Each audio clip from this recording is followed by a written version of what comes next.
మిథున మీద నాకున్న ప్రేమని చంపేసుకుని నాలో నేను నరకం అనుభవిస్తానే తప్ప మిథున జీవితంలోకి రాను. నేను మీ నాన్నని కాపాడి తీసుకొచ్చిన మరుక్షణమే మరుక్షణమే నేను నువ్వు మా ఇంట్లో నుంచి, నా జీవితంలో నుంచి శాశ్వతంగా వెళ్లిపోవాలి. అక్క, ఒకప్పుడు దేవాబాబని చాలా మంచోడు అనుకున్నాను. నిన్ను కాపాడినప్పుడు నిజంగా దేవుడు అనుకున్నాను. అలాంటి మంచి వ్యక్తి నీకు భర్త అవ్వడం నీ అదృష్టం అనుకున్నాను. నువ్వు మా అందరినీ వదిలేసి అతని కోసం వెళ్లిపోవడం కరెక్టే అనుకున్నాను. కానీ నువ్వు అతని కోసం అంత తపన పడుతున్నా సరే అతను మరో అమ్మాయిని ఎంగేజ్మెంట్ చేసుకున్నాడు. దాన్ని బట్టి అర్థమవుతుంది అతని మెంటాలిటీ, అతని క్యారెక్టర్ ఏంటో అని అర్థమవుతుంది. అలాంటి వాడి గురించి నువ్వు ఇంకా ఆలోచించడం ఏంటక్క?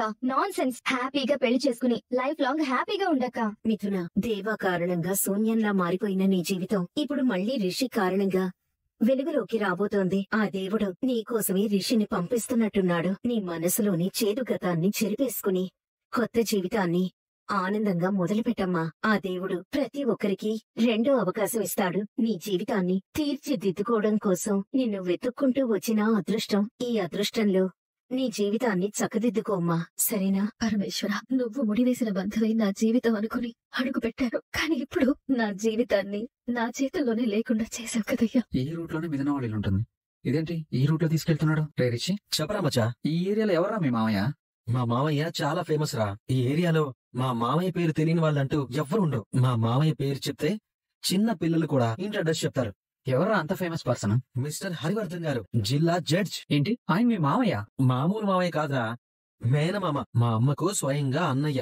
భయ కారు పక్కన ఆపు. ఆ పక్కన ఆపు. రేయ్, ఎందుకురా? నాకు అర్జెంట్ పని ఉందిరా. ఈ సూట్ కేసు వెంటనే వాళ్ళకి ఇచ్చేసేయాలి. నేను దిగేసి వెళ్ళిపోతాను రా. భయ కారాపు. కారాపు. చిన్న పిల్లలాగా మారం చేయకరా. ఇల్లు దగ్గరికి వచ్చింది. జస్ట్ హాఫ్ అన్ అవర్ లో వెళ్ళిపోవచ్చు. లేదురా, అంత టైం నాకు లేదు. నేను అర్జెంట్ గా వెళ్ళాలి. భయ కారా. భయ కారాపు. భయ్యా, ఏం అవసరం లేదు. రే రిషి, నేను చెప్పేది వినరా. నేను అర్జెంట్ గా వెళ్ళాలి. ఎందుకు అర్థం చేసుకోవట్లేదు నువ్వు?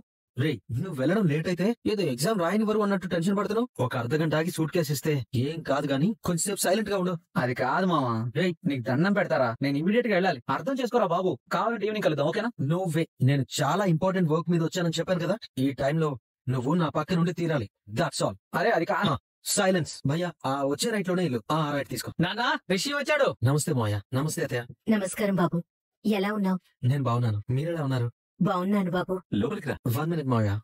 లగేజ్ వాచ్మెన్ తీసుకొస్తాడే, నువ్వురా. లగేజ్ కాదు మాయా, కార్ లో ఒక ఇంపార్టెంట్ వ్యక్తి ఉన్నారు. 1 minute. దిగరా బాబు. రేయ్, పెళ్లి కూతురులా తలదించుకున్నావేట్రా? దిగరా. అరే మొబైల్ మిస్ అయిపోయింది. ఎక్కడ పెట్టానంట?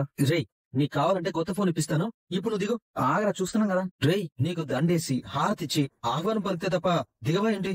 ఫస్ట్ దిగరా. రేయ్, దిగరా దేవా. దిగు. పద పద. మాయ, వీడు దేవా, నా close friend and childhood friend. Maya, నేను ఎంత లక్కీనో తెలుసా? నేను ఒక్కడనే వస్తున్నాను ఎలా రా అనుకున్నాను, కానీ లక్కీగా వీడు దారిలో కనిపించాడు.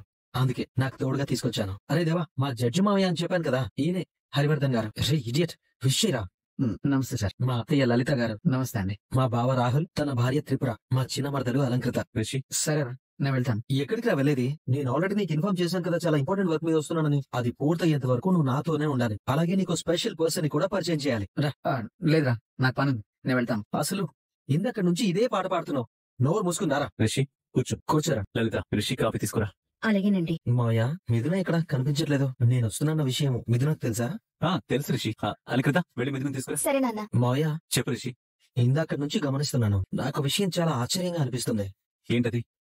దేవాన్ చూడగానే మీరందరూ ఒక్కసారిగా సైలెంట్ అయిపోయారు. ఎవరూ సరిగ్గా మాట్లాడను కూడా మాట్లాడట్లేదు. కంప్లీసి దేవ మీకు ఇంతకు ముందే తెలుసా ఏంటి? అంటే రిషి, మాకెలా తెలుస్తుంది? తిని మొహం కూడా ఎప్పుడు మేము చూడలేదు. అందుకే పరిచయం లేని వ్యక్తి కాబట్టి ఏం మాట్లాడాలో అర్థం కాక మేమంతా సైలెంట్ గా ఉన్నాం అంతే. అలా అయితే ఓకే, నో ప్రాబ్లం. మీ సైలెన్స్ ని చూసి ఒకవేళ మీకు ముందే పరిచయాలున్నాయేమో, ఏదైనా ఇష్యూస్ ఉన్నాయేమో అని టెన్షన్ పడ్డాను. బాబు తీసుకో. థ్యాంక్ యూ అత్తయ్య. రేయ్, తీసుకోరా. నా కుదరా, నువ్వు తాగు.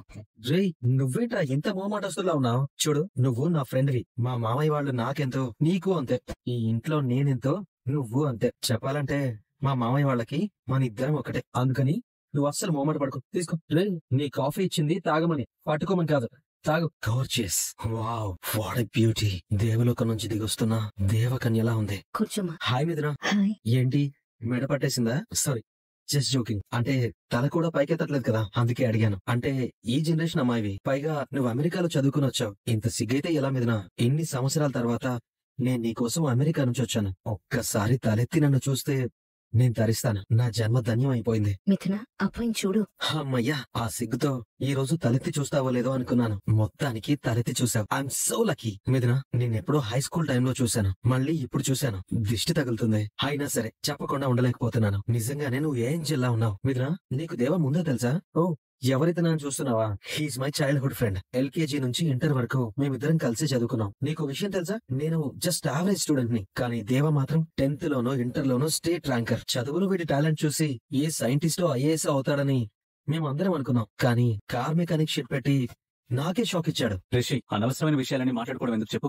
అంటే నా బెస్ట్ ఫ్రెండ్ కదా మావయ్య, పైగా చాలా మంచివాడు, చదువులో చాలా ఇంటెలిజెంట్. అందుకే వీడి గొప్పతనం గురించి చెప్పకుండా ఉండలేకపోతున్నాను. సరే, ఇంకా టాపిక్ వదిలేద్దాం. సరే మావయ్య, నా కాబోయే భార్యలో ఎలాంటి క్వాలిటీస్ అయితే కావాలని కోరుకున్నానో అవన్నీ మిథునలో ఉన్నాయి. మిథున నాకు చాలా చాలా బాగా నచ్చింది మావయ్య. అమెరికాలో చదువుకుని వచ్చినా సరే తనలో తెలుగుతనం, సంస్కారం చెక్కు చెదరలేదు. ఇలాంటి అమ్మాయిని చేసుకోవడానికి ఎవరికైనా రాసిపెట్టి ఉండాలి. ఆ అదృష్టం నాకు రాసిపెట్టింది. ఎరా దేవా, అవునా కదా? చెప్పు. ఇంత మంచి క్వాలిటీస్ ఉన్న అమ్మాయి భూతద్దం వేసి వెతికినా అసలు ఈ భూమి దొరుకుతుందా చెప్పు? నా కాబోయే భార్య పోత పోసిన బంగారు బొమ్మలా ఉంది కదా. తను నా కోసం పుట్టినట్టుందా లేదా చెప్పు? రేయ్, నువ్వు నాతో వచ్చి తీరాల్సిందే అని నేను ఎందుకంతలా పట్టుబట్టానో నీకిప్పటికైనా అర్థమైందా? నేను సడన్ గా యూఎస్ నుంచి వచ్చింది మిథునని పెళ్లి చేసుకోవడం కోసం. నేను ఇక్కడికి తీసుకొచ్చింది మా జంట ఎలా ఉందో చెప్పడానికి. ఇంకా అలాగే ఉంటావేంట్రా? చెప్పు, మా జంట ఎలా ఉంది? మేడ్ ఫర్ ఈచ్ అదర్ లా ఉంది కదా. చెప్పరా మావయ్య? చెప్పు రిషి. మిథున ఆల్రెడీ మ్యారీడా? అంటే తన మెళ్ళో తాళి చూశాను, అందుకే అడిగాను.